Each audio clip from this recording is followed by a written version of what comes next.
Alam ko dito po ay marami pong mga pastors na mga members natin, especially sa team, Singapore ay napakaraming pastora na member ni Sister Richie ano. So, I believe na dun sa kwento ni Pastora Marites ay relate sila kasi ay siyempre habang inaaral mo ang Biblia kasi ay natututunan mo kung ano ba yung mga nakasaad doon. Paano ba tayo mamuhay ng naayon sa salita ng Diyos. At yung nga po, tama po yung sabi ni Pastora Marites na bago po binigay ang malaking blessing sa amin ni Lord ay inihanda niya muna kami. Kaya po lagi namin sinasabi, wala pong shortcut sa pagyaman. Wala po talaga. Merong proseso.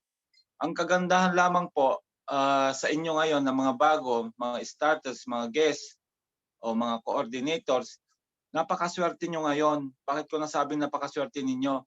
Kasi ang haba po ng pinagdaanan namin, ang dami pong scam na pinagdaanan namin bago ibinigay ni Lord yung blessing. Pero yung mga una pong nasalihan namin ng mga company ay kumbaga ay hindi pa namin alam na may proseso pala. Hindi po pala na inoferan ka ng malaking return of investment na maglalagay ka ng pera, wala kang gagawin, ay kikita ka. Ano, yun po yung mga scam panis na sinasabi ko. Pero nung natutunan po namin yung pagtuturo ni Pastor Greg, yun nga yung sabi ni Pastor sa Deuteronomy 8:18, the ability to produce wealth.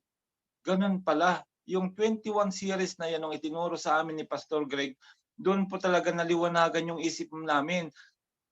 Kaya pala, gano'n pala. Kaya pala hindi binibigay ni Lord yung pagpapala na pinangako sa atin sa Jeremiah 29:11 kasi nga po ay kailangan ihanda muna yung ating karakter.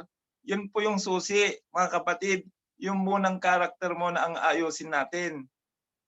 Ano? Kailangan po ay alam natin kung paano po natin i-ha-handle yung malaking blessing na nakalaan sa atin 'pag dumating na siya. At yun po yung hinanda muna kami ni Lord, 6 na buwan.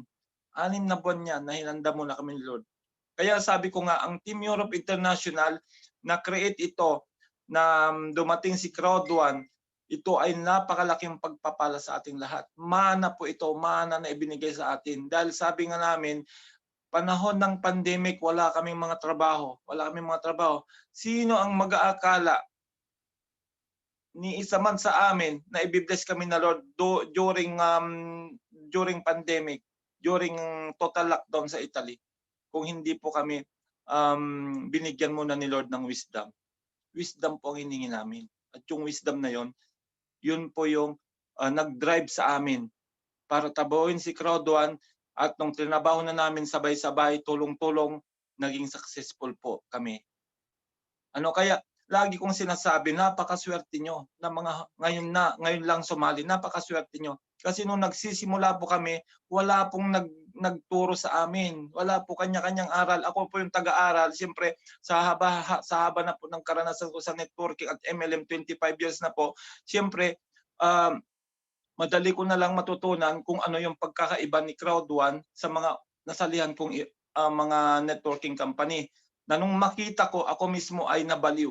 Nabaliw in sense na kakaiba yung sistema ni Crowd1 kasi may puso po yung ating founder, ating CEO na tulungan yung mga maliliit kagaya natin.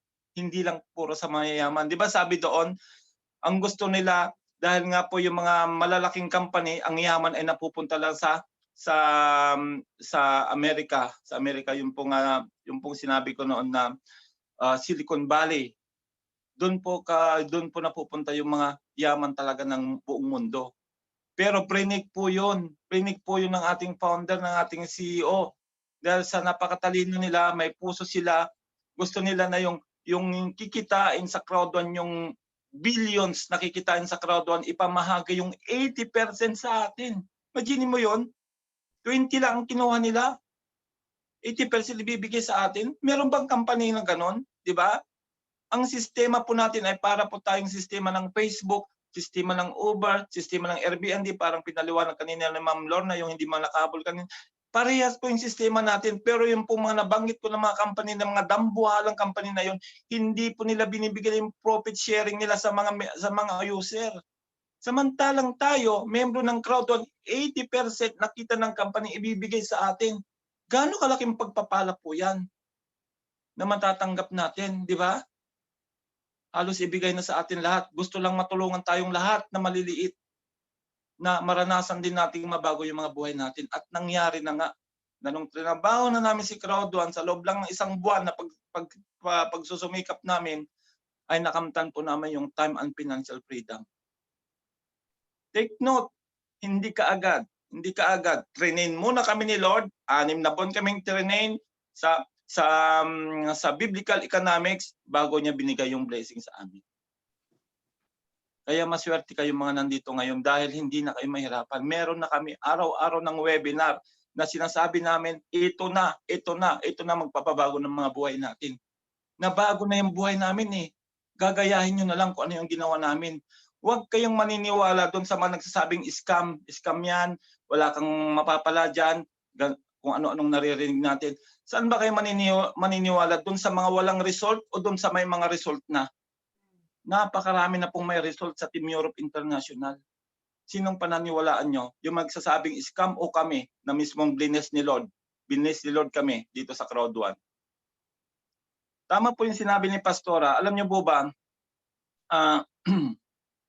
ang productivity natin, mga kasi ako ay mahilig din ako magbasa ng mga motivational, manood ako ng mga motivational videos, At tama nga yung sabi ni Pastora na yung kwento nga po ni Joseph doon sa kanyang ininterpret na panaginip ni Parawa, 7 taong taggutom, 7 taong tagsagana.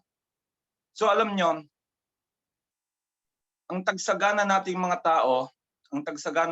tao ay between 20 to 70 years old. Yan po yung ating productivity. 20 to 70 years old. Kaya binibigyan tayo ng chance na 50 years para na kamtin yung wealth, yung how to produce wealth. Yun nga po yung tinuturo namin sa inyo, the ability to produce wealth. Binibigyan po tayo ng 50 years para gawin yon. Ngayon, maswerte yung isa kani dito na 18 years old pa lang, hindi pa siya nakakarating doon sa 20 level, pero ngayon ay gusto niya makatulungan yung magulang niya, 'di ba? Kaya siya ngayon nagtitiyagang umattend ng webinar. Pero 20 to 70 years old kasi mostly po na ang life span lang po karamihan ng mga Pilipino ay 70 to 80. Yan po yung life span ng Pilipino. So yun po yung panahon ng tagsagana. Yung panahon po ng taggutom o hindi natin siyempre yung hindi yung word mismo yung babagitin natin. Yung pong kasi nga pagsilang natin hanggang 20 tayo, yan, kumbaga puro expenses yan, puro expenses po tayo dahil tayo ay sagot pa ng mga magulang natin, pag-aaralin tayo, palalakin tayo hanggang 20. After 20, siyempre makagraduate na tayo ay yun na yung time ng sarili nating buhay. Kasi 'di ba 18 years old ay yun na yung maturity. Pero binigyan tayo ng 20 hanggang 50. So after 50 magiging taggutom na uli. Yung pong linarawan sa Biblia na taggutom, ibig sabihin, yun na yung time na hihina na po yung katawan natin. Hihina na po yung katawan natin 70 pataas. 70 pataas, hihina na po ang katawan natin yan. Hindi na po natin kaya magtrabaho nung time na kabataan pa natin. So ngayon, inilarawan ng kwento ni Pastora na yung 50 years na binigyan tayo ng pagkakataon, the ability to produce wealth, wag natin sasayangin. Noon, marami tayong napalampas na taon, lalo po yung mga nasa 50s na dito, napalampas natin kasi hindi pa po tayo naturuan kung paano mag-create ng wealth, paano ba tayo mag-produce ng wealth. Pero dahil nga kayo ay nasa Team Europe International, tinuturuan na namin kayo the ability to produce wealth through Crowd1. So, it is your time now. Kahit na palapit na kayo sa 70, hindi pa po okay pa po yan nasa ano pa po, nasa productive year pa po tayo. 50 years po yung binigay sa atin na productivity. Tatandaan niyo po 20 to 70, yan po yung productivity years natin. Kaya sana wag na nating sasayangin pag malapit na tayo doon sa 70. Ano? Meron tayong mga manager manager 2-star ng Canada, manager 2-star, 64 years old, si Ma'am Adelpa. Meron tayong director 1-star, 74 years old. Nakaya nila, 'di ba? Nakaya nila. Kayong mga bata pa, hindi nyo kaya kakayanin. Hingi kayo ng payo sa kanila, friend request nyo sila. Anong ginawa nyo po? Ano pong nangyari? Bakit po naabot nyo po yung ganyang posisyon? May mga edad na kayo. Hingi kayo ng payo sa kanila para po makakuha po kayo. Si Ma'am Linda Dilunas, more than 60 years old na rin siya, manager 2. Manager 2 na rin yata siya. Kita nyo? So meron talagang way, meron talagang strategy na ginagawa sila. So alamin natin kung ano 'yon. I-friend request nyo sila kung anong ginawa nila o gagayahin nyo. Pero kami, halos araw-araw kami nagsasalita dito, pinapaos na kami magsasalita dahil wala po yung mga director ngayon. Kami muna in charge si Pastor sa Europe dahil nasa Pilipinas kayo yung mga director natin, pero antayin nyo lang po na magkaroon sila ng internet dahil 5 days na sa hotel. Yan po ay talagang matinding motivation. At abangan nyo yung mga matitinding pruweba na lalabas pag kami po yung nakauwi. Mauuna na sila. Papakita na nila kagad yung mga pruweba na inaantay ng lahat, na hindi na lang tayo sa Zoom nagpapakita ng mga picture-picture. Totoong pruweba na po yan, papakita namin. Kaya sana lang po, ang C1 rewards po natin ay hanggang katapusan na lang po ng buwan. Hanggang katapusan na lang buwan. Lagi rin namin sinasabi, nung nagsimula po ang Bitcoin, kung alam niyo po si Bitcoin, cryptocurrency po yan, number 1 po yan na cryptocurrency sa buong mundo. Wala pong naniwala kay Bitcoin. 8 cents, 2008, walang naniwala. Ngayon, ilang taon nang nakalipas? 20, na ngayon? 13 years? Tama? Tama, 13 years. From 8 cents, 13 years now has passed. Naglalaro siya ng 40 to 50,000 US dollar ang isa. Remember, 8 cents. Ang crowd 1, 2 euro pa lang po ngayon. 2 euro pa lang po ngayon. Pag pumasok tayo sa public market o sa stock market, marami magsisisi. Bakit? Yung pagkiklim na nga lang ng C1 rewards tuwing Merkules, tinatamad pa. Diba? Kaya lagi namin sinasabi, pag natapos na po ang pagbibigay ng C1 rewards at yung mga time na hindi po na-claim yung mga C1 rewards, na yan po ay magkakaroon ng malaking value, magsisisi po talaga. It will be the greatest regret na hindi po nila pinansin yung ating C1 rewards. Ngayon po ay binibigyan pa po tayo ng pagkakataon para po tayo ay makapag-claim ng C1 rewards. At dalawa na lang po yung alam ko na pwede tayong makapag-ipon ng maraming C1 rewards. Yan nga po, yung isa po ay yung upgrade to titanium.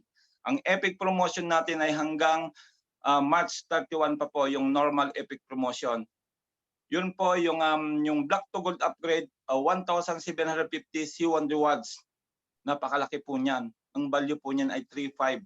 Bibili nyo lang po yan ng 36,000 mula umpisa. Pero ang value po ng C1 rewards niyo sa latest price ng 2 euro ay 3,500 euro. Magkano binitawan nyo? 600 euro lang. Ang katumbas nun ay 3,500 euro sa latest price. While the Titanium Pro promotion hanggang 10 na lang po, ito nga napakarami akong i-upgrade ngayon, inaantay ko lang tumaas ang Bitcoin. 11 na po ang nandito na mag-upgrade sa akin. Bakit? Bakit ganon? Daming humahabol. Kasi ang Titanium Pro ay meron po siyang 3,500 C1 rewards na magbibitaw lang po kayo ng 750 plus yung umpisa ninyo na 850 euro. Ang katumbas po ng C1 rewards ng Titanium Pro is 3,500 euro times 2 euro sa latest price is 7,000 euro po yan. 7,000 euro po ang halaga ng Titanium Pro. Ang puhunan nyo lang po ay 850 o 900. Magkano tinubo nyo? 6,000 mahigit. Yan, naiintindihan yan ng mga nagbenta ng baka at nagbenta ng kalabaw. Kagaya ni Pastora Marites, binasag niya ang kanyang alkansya panahon ng pandemic kasi nakita niya yung future. Nakita niya yung future na mangyayari kay Crowdon at heto na, pinapakita na sa Dubai event. Ano? At hindi lang po 'yun, kahit wala pa po yung C1 rewards natin, yung pagkabasag po ni Pastora ng kanilang pinakaipon-ipon na pinagtindahan ng mask na alkansya nila. Alam niyo mga kapatid, 100 folds ang bumalik sa kanila. Grabe. Ganon ka ba ka-generous po ang company natin at ganun po kabait ang ating Panginoon kasi may pananampalataya sila eh. Binasag nila yung kanilang alkansya dahil may pananampalataya sila na babalik ng 100 folds at yun na nga, bumalik ng 100 folds at nakabili si Pastor ng 7,000 square meter na lupa sa Pangil, Laguna. Pagdinin mo yon, 7,000 square meter doon sa dinidevelop ni Pastor, siya po ang may pinakamalaki na biling lupa doon. Ako po ay 2,200 lamang. Nakita nyo? Kung gaano karami yung bumalik sa kanya. At hindi lang po yun. Nababayaran niya rin yung mga bills niya. Di ba yung nakwento niya kahapon ba yon? O kahapon yon? Meron siyang binabayarang 36,000 monthly. E panahon ng pandemic, walang trabaho. Paano mo ngayon mababayaran yon?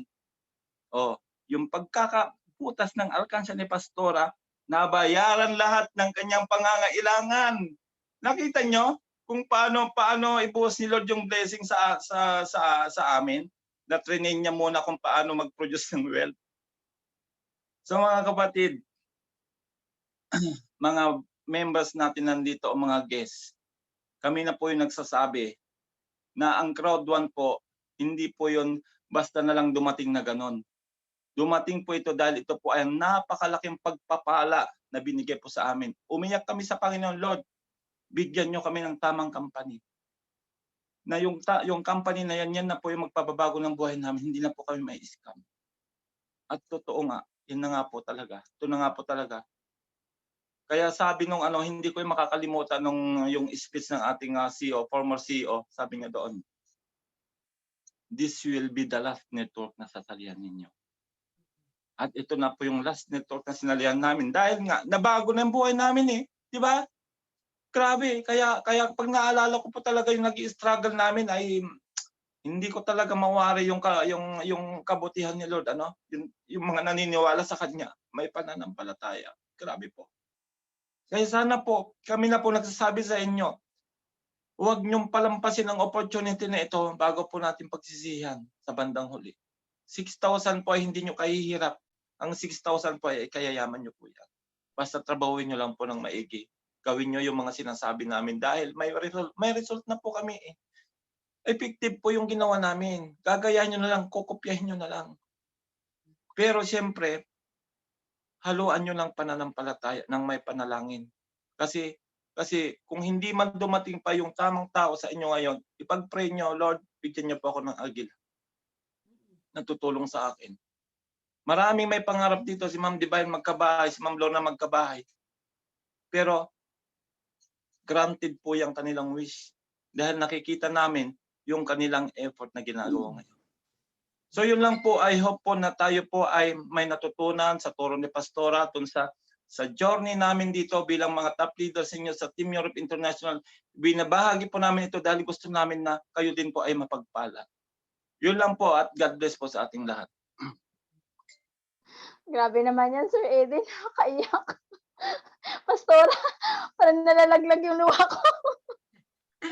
Grabe, very talaga si Sir Eden. Grabe po yun, guys. Talagang, alam nyo ba, kulang na lang. Kumbaga sa pagkain, isusubo na niya po na para lang maintindihan natin na kailangan na po talaga natin magdesisyon. Kailangan na po talaga natin i-grab po yung opportunity. Kasi sila po may mga resulta na po. Tingnan nyo po si Pastora, oh. Talagang sila dati nagtitinda lang po ng face mask tapos nung nasa gitna po ng pandemic, alam niyo po yung kanilang pinagdaanan, alam niyo po yun? Parang tas ngayon tingnan niyo po kung nasaan sila guys. Kasi totoo po dito po sa company ni Crowd One, talagang mababago po ang buhay ng bawat isa. Yun nga lang po sa ating mga minamahal na starter at sa ating lahat po dito, mayroon po tayong gagawin. Yun nga, napakaswerte nga po natin kasi kagaya nga po ng sinasabi ng ating 01, kukopyahin na lang natin. 'Di po ba? Kukopyahin na lang. Kasi sila kumbaga para siyang pagkain, isusubo na lang sa bunganga natin. Tayo na lang yung sasakmalin mo na lang, 'di ba? So nasa atin na 'yun, guys. Ngayon sa lahat ng nakapakinig, sa lahat ng guest na narito ngayon, guys, huwag na kayong mag-atubili. Huwag na po. Ito na yung tamang pagkakataon para sa inyo. Sa mga starter naman, sa lahat ng mga kung ano man yung rank natin ngayon, it's either tayo po ngayon ay nanatili, natulog. Ito na yung pagkakataon guys, gising-gising din po pag may time. Sa lahat po ng ating napakinggan, magmula pa po sa ating mga sharer, totoo po, ako, personally po, ako meron akong, iniisip ko po na itong Crowd One po guys, ito po galing kay God na regalo po niya sa akin. Kasi nag-invest po ako ng prayer. Dati po nung nagkasakit yung asawa ko ng COVID, ayun, ayoko umiyak pastor. Ayun, ibig po sabihin noon talagang nag-pray ako kay God kasi, wala kaming bahay, eh. Kumbaga nagre-rent lang po kami. Ta's yun nagkasakit pa ng COVID yung asawa ko pero hindi ko po alam kung uuwi pa siya na buhay sa amin, kung abo na ba siyang i-de-deliver sa amin.